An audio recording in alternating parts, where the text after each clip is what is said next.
inasmuch as the firebrands of hell itself are used for the scorching of us, with cause enough may we cry out, what means of the heat of this anger? Blessed Lord, are all the other instruments of thy vengeance too good for the chastisement of such transgressions as we are? Must the very devils be sent out of their own place to be our troublers? Must we be lashed with scorpions, fetched from the place of their own torment?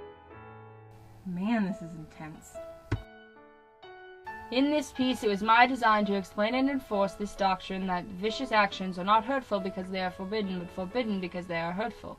The nature of man alone considered that it was therefore everyone's interest to be virtuous who wished to be happy even in this world, and I should, from this circumstance, there always being in the world a number of rich merchants, nobility, states, and princes who have need of honest instruments for the management of their affairs, and being so rare, have endeavored to convince young persons that no qualities were so likely to a poor man's fortune as those of probity and integrity.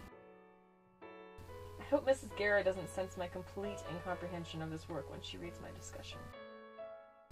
As the last crimson tint of the birthmark, that sole token of human imperfection, faded from her cheek, the parting breath of the now perfect woman passed into the atmosphere, and her soul, lingering a moment near her husband, took its heavenward flight. Then a hoarse, chuckling laugh was heard again. This is not a laughing matter, you lowly assistant. Reuben felt it impossible to acknowledge that his selfish love of life had hurried him away before her father's fate was decided. Just tell her. It'll be fine. Just tell her. He spoke not. You gotta be kidding me! He only bowed his head, and, between shame and exhaustion, sank back and hid his face in the pillow. I was sick. Sick unto death with that long agony. Down, steadily down it crept. I took a frenzied pleasure in contrasting downward with its lateral velocity. To the right, to the left, far and wide. Down, certainly, relentlessly down. It vibrated within 3 inches of my bosom. Down, still unceasingly, still inevitably, down.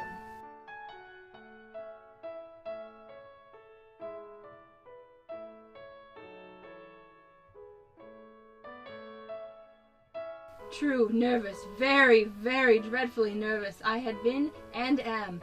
But why will you say that I am mad? The disease had sharpened my senses, not destroyed, not dulled them. Above all was the sense of hearing acute. I heard all things in heaven and in the earth. I heard many things in hell. How then am I mad? Hearken and observe how healthily, how calmly I can tell you the whole story. I really doubt that. It was open, wide open, and I grew furious as I gazed upon it. I saw it with perfect distinctness, all dull blue, with a hideous veil over it that chilled the very marrow in my bones.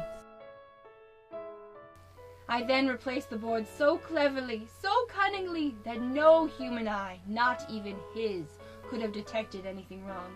There was nothing to wash out, no stain of any kind, no blood spot whatsoever. I had been far too wary for that. A tub had caught it all. Ha ha! Villains! I shrieked.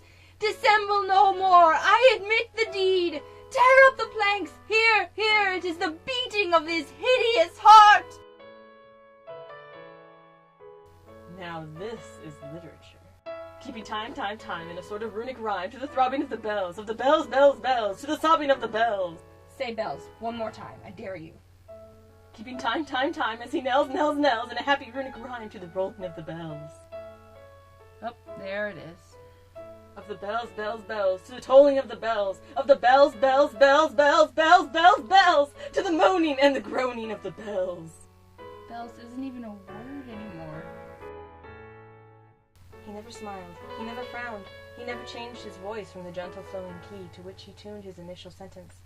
He never betrayed the slightest suspicion of enthusiasm, but all through interminable narrative there ran a vein of impressive earnestness and sincerity, which showed me plainly that, so far from his imagining that there was anything ridiculous or funny about his story. When does this sentence end?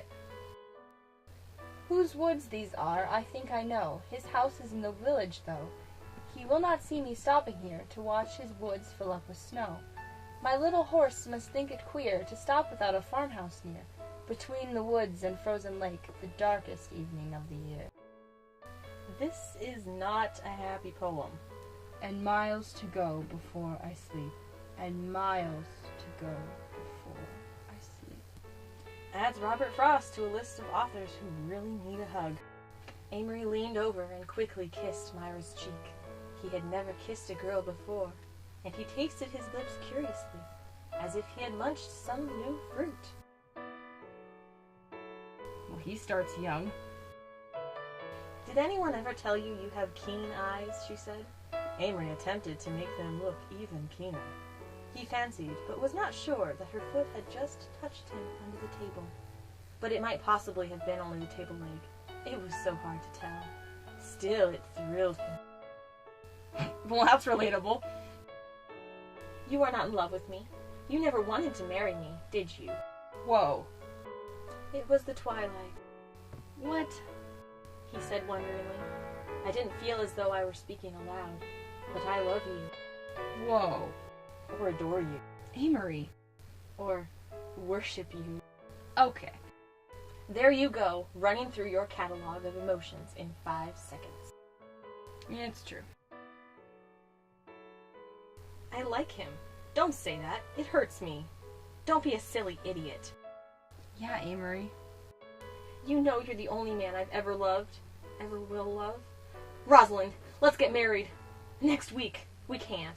Why not? Oh, we can't. I'd be your squaw in some horrible place. That would seriously happen. Good thinking, Rosalind. Watch! I'm going over the cliff! And before he could interfere, she had turned and was riding breakneck for the end of the plateau. Well, that escalated quickly. He was still sleeping on his face, and the boy was sitting by him, watching him. The old man was dreaming about the lions. So, this is how it is to end, abruptly and with no punctuation.